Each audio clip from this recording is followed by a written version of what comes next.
Hello hello, Radhika madam आहेत का? हा बोलतीये. नमस्कार मॅडम, मी शंकर सुर्वे, कोपरगावचा शेतकरी आहे मॅडम. मला तुम्हाला भेटायचंय. मला काय संदर्भात? आमचं काम आहे तुमच्याकडे मॅडम, तुमचं मार्गदर्शन हवं आहे आम्हाला. म्हणजे आम्ही 3-4 जण आहेत. अपॉइंटमेंट मिळेल का मॅडम? अहो पण काय काम आहे? नाही म्हणजे कोणी नंबर दिला तुम्हाला? अहो मॅडम, त्याचं काय ते म्हणतात ना, इच्छा असेल म्हणजे मार्ग मिळेल, तसं आहे ते. बघा थोडा वेळ देता आला तर, म्हणजे 10 मिनिटं दिली तरी बरं होईल मॅडम, रिक्वेस्ट आहे. नाही रिक्वेस्ट वगैरे करू नका. पण ठीक आहे, तुम्ही एक काम करा, तुम्ही उद्या सकाळी 10 नंतर ऑफिसमध्ये या. मी भेटेन. Thank you madam, thank you. तुमचे उपकार कसे फेडावे तेच कळत नाही मॅडम. अहो नाही, मी काही एवढी मोठी नाहीये, तुम्ही या, आपण भेटूया. अहो मॅडम, तुम्ही मोठ्या मनाचे आहेत. येतो आम्ही उद्या मॅडम. बरं या, भेटूया. येतो, थँक्यू. शेतकऱ्यांचं माझ्याकडे काय काम असेल? बघ.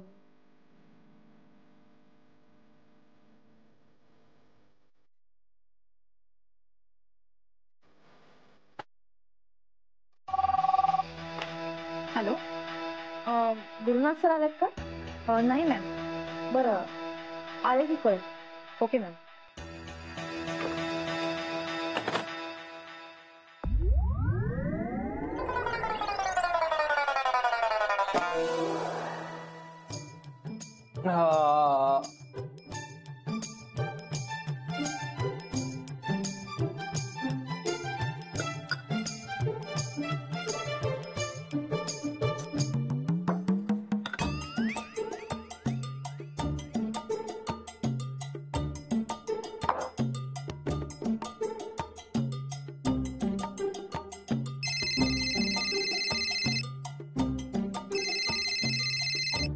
हाँ बच्चा बच्चा बोल. काय बच्चा, कुठे आहेस तू? अरे मी ऑफिसला आलो यार, माझी जाम वाट लागली होती. ऑफिस? काय यार, आपलं ठरलं होतं ना भेटायचं, आता मी पोहोचले आणि तू ऑफिसला गेलास. हो मला यावं लागलं. ऐक ना, आपण एक काम करूया. हा, मी तुला आता नाही भेटत तर मी तुला 5 स्टारला घेऊन जातो. आपण मस्तपैकी डिनरला जाऊया. ओके? आणि मी तुझ्यासाठी एक मस्तपैकी गिफ्ट पण घेईन. ओके? प्रॉमिस ना? हो बच्चा, खरंच नक्की प्रॉमिस. ठीक आहे, पण आता सारखं डिच करू नकोस हा. नाही कुठं नाही बोलत आहे मी, खरंच घेऊन जाईन. प्रॉमिस. हा, अगदी की बाय लागेल. Bye, love you.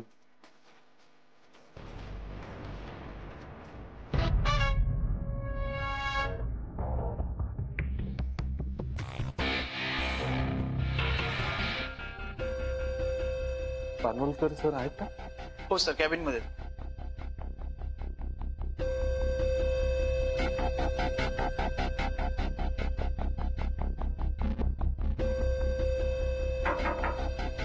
Yes, come in. Panvalkar sir, आत येऊ का जरा? ओहो गुरुनाथ, या या या, बसा बसा, बोला. सर, कसं काय जमतं हो तुम्हाला? नाही, इतकं तुम्ही प्रेमानं वागवता मला, इतकं प्रेमानं बसायला सांगितलं, मला खरंच खूप बरं वाटलं सर. गुरुनाथ, समोरची माणसं आपला भूतकाळ विसरत असली तरी मी नाही विसरत. आणि मुख्य म्हणजे मी हे कधीच विसरू शकत नाही, तुम्ही आमचे एक्स बॉस होतात. आपले खूप छान रिलेशनही होते.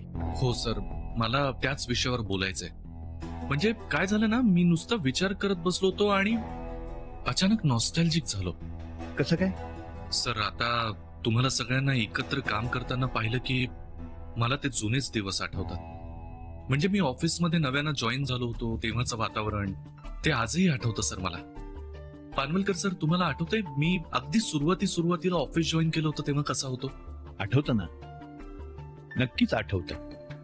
नागपूरहून आलेला एक साधा सुधा पोरगा, ज्याला साधं फ्लुएंट इंग्रजी सुद्धा येत नव्हतं, पण अतिशय हुशार आणि कठोर मेहनत करण्यासाठी नेहमीच तयार असणारा असा एक उमदा गुरुनाथ. करेक्ट, अगदी तसाच होतो मी सर, अगदी बरोबर बोललात तुम्ही. पण या उद्या तरुणाला खरी संधी दिली, खरंच शिकवलं ते तुम्ही सर. नाही, मी खरंच सांगतोय, ऑफिसचे एटिकेट्स, मॅनर्स, बिझनेस कसा हँडल करायचा, इथल्या बारीक बारीक नॅक्स, हे सगळं सर फक्त तुम्ही शिकवलं सर मला. गुरुनाथ, हे सगळं मनापासून बोलताय तुम्ही? हो सर. नाही, मी खरंच हे मनापासून बोलतोय. आणि तुम्ही शिकवलत मला, म्हणूनच मी यशाच्या पायऱ्या चढत चढत इथपर्यंत पोहोचलोय सर. आणि त्याच यशाच्या धुंदीत तुम्ही सगळं काही विसरूनही गेलात. इतकं की 4 चौघांमध्ये माझा अपमान करताना तुम्हाला माझ्या वयाचं, आपल्यातल्या नात्याचंही भान राहिलं नाही. खूप दुखावलं तुम्ही गुरुनाथ. सर प्लीज मला त्याची आठवण करून देऊ नका. नाही, मला खूप गिल्टी वाटतं या सगळ्याबद्दल, आणि मी आता सॉरी म्हणूनही काही होणार नाही. आणि मी मान्य करतो माझ्या हातून चुका झाल्या ना. त्यावेळेला मी राधिका मसालेला आपला प्रतिस्पर्धी मानून अनेक गोष्टी माझ्या हातून अशा घडल्या ज्या अत्यंत चुकीच्या होत्या, आणि आता त्याबद्दल सॉरी म्हणूनही मी काही होणार नाहीच आहे. तरी सुद्धा मला असं वाटतं की या सगळ्या चुकांचं मी आता प्रायश्चित्त घ्यायला हवं, आणि कंपनीचा उत्कर्ष होईल असं काहीतरी केल्यानंच हे प्रायश्चित्त मला प्राप्त होईल असं मला वाटतं सर. अरे वा, हा बदल नक्कीच स्वागतार्ह आहे. सर मी म्हणून त्याच संदर्भात बोलायला आलोय तुमच्याशी. मला आता जे काही करायचंय ना ते फक्त आणि फक्त राधिका मसालेच्या उत्कर्षासाठीच करायचंय. पण गुरुनाथ, यात मी काय करू शकतो? सर आता तुम्हाला काय सांगायचं, तुम्हाला तर सगळं माहितीच आहे. माझे आता प्रयत्न फक्त कंपनीच्या भल्यासाठीच असणार आहेत, आणि म्हणूनच आता जे आपण जनता कंपनीसाठी जे प्रेझेंटेशन तयार करणार आहोत मोठ्या कॉन्ट्रॅक्टसाठी, ते सर मला असं वाटतं की एखाद्या योग्य व्यक्तीनं करणंच महत्वाचं आहे. कारण ते प्रेझेंटेशन कसं होतंय याच्यावर ते कॉन्ट्रॅक्ट आपल्या कंपनीला मिळणार आहे की नाही हे ठरेल. त्यामुळे सर मला असं वाटतं की तुम्ही राधिका मॅडमला एखाद्या अशा व्यक्तीचंच नाव सजेस्ट करावं जो हे प्रेझेंटेशन समर्थपणे करू शकेल. आणि मला असं वाटतं की तुम्ही आनंदला द्यावं. आनंद? पण गुरुनाथ, अनुभवी तर तुम्ही सुद्धा आहात, आणि मुख्य म्हणजे मार्केटिंग, प्रेझेंटेशन यात तुमचा हातखंडा आहे. नाही सर, पण हे राधिकाला वाटलं पाहिजे ना. राधिकाला मी आवडत नाही, त्यामुळे मी दिलेले सजेशन्स पण तिला आवडणार नाही. सो आनंद ते चांगलं करेल. मला असं वाटतं की सर तुम्ही आनंदचंच नाव रेकमेंड करा प्लीज.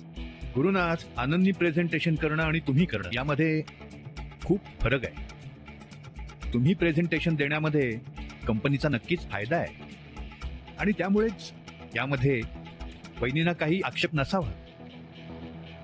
तुम्हाला संधी हवी ना, हीच वेळ आहे. उचला ही संधी. काय? मी of course.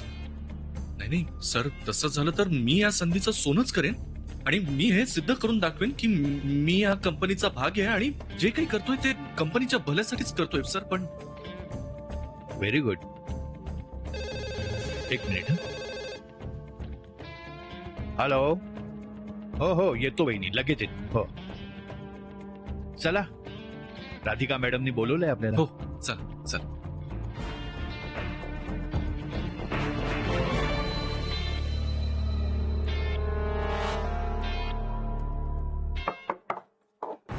May I come in? या प्लीज. सर तुम्ही बसा ना, मी उभा राहतो. I am comfortable. थँक्यू. काही प्रॉब्लेम आहे का मिस्टर सुभेदार? हो नाही नाही, मी बरा आहे. तब्येत बरी दिसत नाहीये तुमची. नाही, जरा उन्हातानात फिरत आलो ना, म्हणून थोडंसं वाटत असेल, पण आय एम ओके. वहिनी, आपण मीटिंगला सुरुवात करूया. सुरू करूया. आपल्याला न्यू अजंता कंपनीचं नवीन टेंडर भरून द्यायचंय. या वेळेला ही ऑर्डर आपल्यासाठी सगळ्यांसाठी खूप महत्वाची आहे. 50 करोडचं हे डील असणार आहे, त्यामुळे या वेळेला प्रपोजल आणि प्रेझेंटेशन खूप चांगलं झालं पाहिजे. मुद्दा हाच आहे की हे प्रेझेंटेशन कोणी करायचं. तुम्हाला काय वाटतं सर? वहिनी, मला असं वाटतं की ही जबाबदारी आपण गुरुनाथ सुभेदारांवर सोपवावी.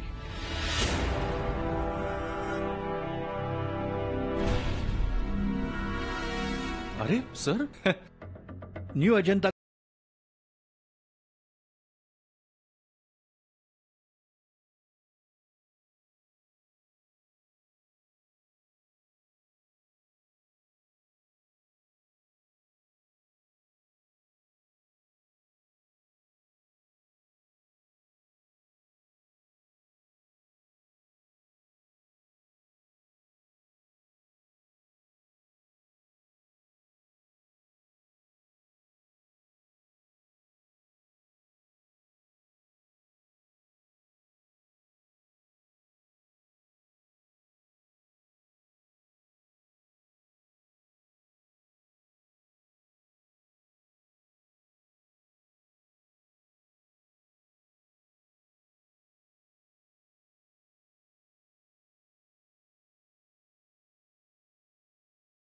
सरळ हो म्हणायचं तर ते नाही, नवऱ्याचा मोठेपणा कसा मान्य करेल ना. बस मला ही संधी मिळू दे, मग बघ मी काय करतो ते.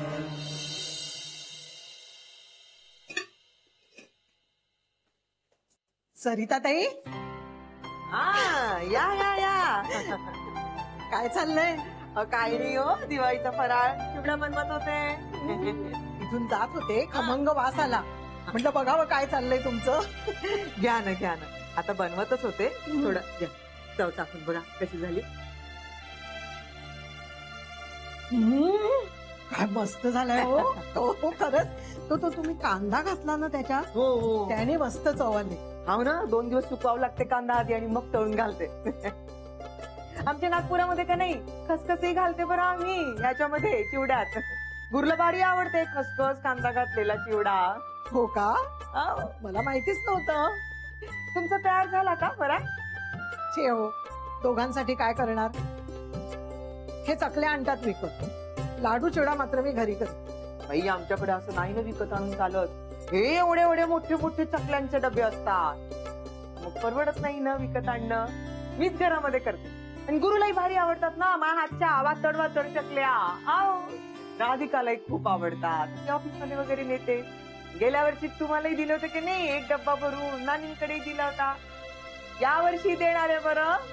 गुरुला माझ्या सगळा फराळ आवडते बरं. अनारसे तर भारी आवडतात. काय हो, सारखं गुरु गुरु गुरु गुरु चालतं तुमचं. एक क्षणही जात नाही तुमचा गुरुचं नाव घेतल्याशिवाय. आता का करते मग, माय ना मी त्याची. खरंय तुम्ही म्हणताय. मलाही माझ्या मुलाची खूप आठवण येते हो. सारखा माझ्या मागे मागे असायचा, आई हे कर, आई ते कर, आई अमक कर. दे गेले ते दिवस. तुम्ही मनावर नका बरं घेऊ. या दिवाळीमध्ये आमच्यासाठी विशिष्ट पदार्थ कराल का, आमच्या आवडीचा? राधिका तर म्हणत होती, म्हणे तुम्हाला तर ती कायची बरं ती लसणीची शेव खूपच भारी येते म्हणे. बनवाल आमच्यासाठी खास पदार्थ तुमच्या हातचा. करीन ना, नक्की करेन. आणि तुमच्या मुलांना आशीर्वादही दे. खरंय बाई, ना पोरांना तुमच्या आशीर्वादाची शुभेच्छांची खूप गरज आहे बरं. आणि गुरुला तर का माझ्याशिवाय दुसरं कोणाचा आधारच नाहीये ना. सुधारत आहे तो, पण राधिकाच्या मनातून फार उतरलाय पहा. नका काळजी करू, सगळं ठीक होईल. माझ्या देवापाशी एकच मागणं आहे पहा, राधिका आणि गुरुनाथ या दोघांमध्ये जो दुरावा आहे का नाही, तो कायमचा नष्ट होऊ दे. आणि ती उठवळ शनया यांच्या आयुष्यातून कायमची निघून जाऊ दे. सगळं तुमच्या मनासारखं होईल. होऊ दे बाई.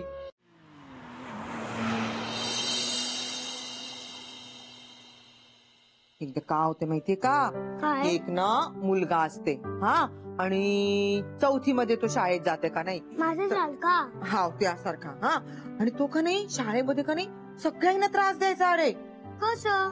अरे त्यांचा डबा खायचा, किंवा कोणी असं चालायला लागला की नाही मध्ये पाय टाकते. मग तू माझ्या ते शाळेत हेमंत चाल का? हा, हेमंतपेक्षा थोडासा कमी वात्रट होता बरं तो, पण ना खूप त्रास द्यायचा रे. म्हणजे ना कोणाचा पेनच चोर, कोणाच्या पेनातली शाईच उडाव, कोणाची पेन्सिलच तोड.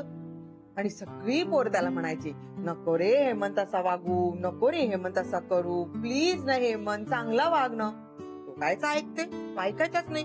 कोणाला अशी टपलीत मारायचा, कोणाला इथं मारायचा, कोणाचा बोट कसं करायचा.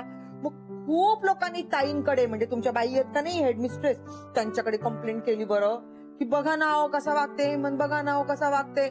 पण त्या काही ऐकायच्याच नाही. त्या म्हणायच्या हेमंत असं वागूच शकत नाही, तो खूप चांगला पोरगा आहे. कारण शांत असायचा का नाही, अरे काही बोलायचाच नाही तो, फक्त या अशी मस्ती करायचा. मग एकदा का नाही त्यानं का केलं माहितीये, एका दगडानं का नाही एका मुलाचा असं ना डोकं फोडलं. अरे डोळा गेला असता, डोळ्याच्या वरती इथं लागलं, गळा गळा गळा गळा असं रक्त व्हायला लागलं. मग तो मुलगा गेला ताईंकडे आणि सांगितलं की हेमंत मला इथं मारलं. तेव्हा त्या ताईंना कळलं की हा काही बरोबर नाही, इतक्या कंप्लेंट्स येतात याच्या. मग त्यांनी का केलं, हेमंतच्या आईला बोलवलं, तिला सांगितलं यापुढे तुमच्या मुलाला आम्ही शाळेत ठेवून घेणार नाही. म्हणजे त्याला शाळेतून काढून टाकलं. आता मला सांग, आपण शाळेत का जाते बरं? चांगलं शिकायला जाते का नाही? मग मोठं माणूस व्हायचं म्हटल्यानंतर आपल्याला चांगलं शिकावं लागते. चांगलं शिकल्यानंतर चांगल्या कंपनीमध्ये आपण नोकरी करू शकते, चांगले पैसे कमवू शकते, आनंदानं राहू शकते का नाही? आता हेमंत तसं काहीच करू शकणार नाही, हो की नाही? त्याला शाळेतून काढून टाकला का नाही? मग त्याच्या आई त्याला सांगितलं, काय बरं हेमंत, तुला तर आता शाळेतून काढून टाकला, आता तुझं भविष्य शून्य, तुला काहीच करता येणार नाही, तुला नोकरी कोणी देणार नाही. रडायला लागला, नाही नाही मला तर खूप मोठा माणूस बनायचंय, मला तर पायलट बनायचंय, या म्हणत्या, मग मी कसं बनणार? आई म्हणली, तू नाहीच बनू शकत, कारण तू सगळ्यांना दुखवलंयस, तू सगळ्यांना त्रास दिलायस, तू सगळ्यांच्या मनाविरुद्ध वागलायस, आता तर तुला शाळेत जाताच येणार नाही. पण नाही नाही आई, मी पुन्हा नाही न करणार आई, मी चुकलो नाही, तू सांग ना आमच्या ताईनं जाऊन, मी पुन्हा असं नाही न करणार, मला एक चान्स दे ना, मला एक चान्स दे ना, मी पुन्हा शाळेत जाईन, सगळ्यांशी चांगलं वागेन. आईला विचारलं, खूप आई वाटलं आपलं पोरगं रडतंय का नाही? मग मी आपल्या ताईनं सांगितलं, म्हणजे शाळेतल्या ताई, त्या हेडमिस्ट्रेस आहेत ना, त्यांना सांगितलं की आता का नाही हा खूप चांगला वागेल, आता हा सुधारलाय. मग ताईने दया आली, त्या म्हणाला, ठीक आहे, आपण याला एक चान्स देऊया, आणि परत त्याला शाळेमध्ये घेतलं. मग तो का नाही सगळ्यांशी प्रेमानं वागायला लागला, कुणालाही काही त्याने त्रास दिला नाही, सगळ्यांची मन सांभाळायला लागला. एक त्याला संधी दिली होती का नाही, त्या संधीचं त्या हेमंतनं सोनं केलं, आणि मग सगळं काही आलबेल झालं. सांग बरं आता या कथेतून आपण का शिकायचं? कोणाला त्रास नाही द्यायचा आणि अभ्यास करायचा. हा, अभ्यास करायचा, कोणाला त्रास नाही द्यायचा, सगळ्यांची मन सांभाळायची, हो का नाही? हो. तूही वागणार का नाही असं? हो. तुझ्या शाळेमध्ये तू सांगणार का नाही हेमंतला चांगलं वागायचं म्हणून? हो. चांगला चांगला छान आहे आमची पोकरू ते. लक्षात ठेवायची बरं ही कथा. हो. आई, तुमचं मन मला कळून राहिलं. मला माहितीये ना, तुमच्या खूप अपेक्षा आहेत यांच्याकडे, यांनी स्वतःला बदलावं असं तुम्हाला फार वाटतं. अहो, म्हणूनच तर मी यांना पुन्हा पुन्हा संधी देऊन राहिले ना. गॅरी, मला चीज म्हणलं ना की मावशीच आठवते. मावशी इतकं चीज खाते, शी इज ऑल अबाउट चीज चीज चीज चीज चीज. आणि मला ना डेझर्ट्स म्हणलं ना की तूच आठवत. थँक्यू गॅरी, मला खूप मजा येते आज. तुला हे सगळं आवडतंय ना बच्चा? येस. मग आता अजून हॅपी होण्यासाठी हे तुला. गॅरी, काय आहे?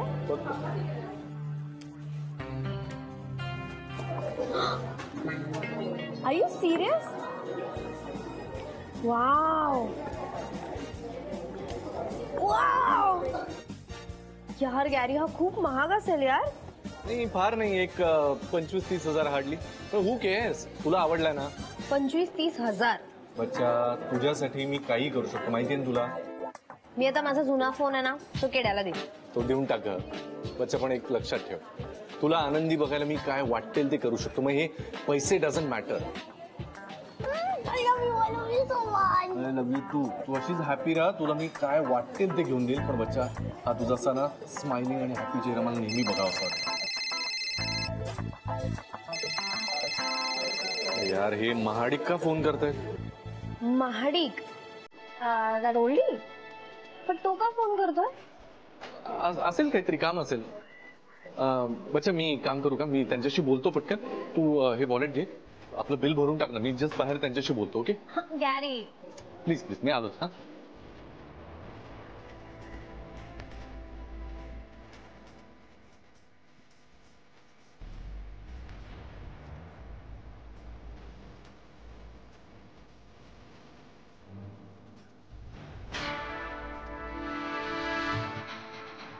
गॅरीकडे इतके पैसे? मला गिफ्ट मध्ये न्यू मोबाईल? हाऊ? गॅरीचा ना काहीतरी प्लॅन दिसतो.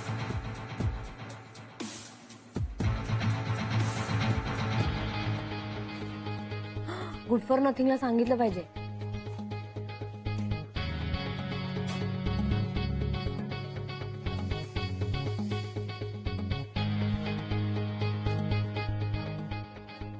नको नको, मला जर असे गिफ्ट मिळत असतील आणि गॅरी श्रीमंत होणार असेल तर राधिकाला कशाला सांगू मी? काय करू यार, राधिका का गॅरी?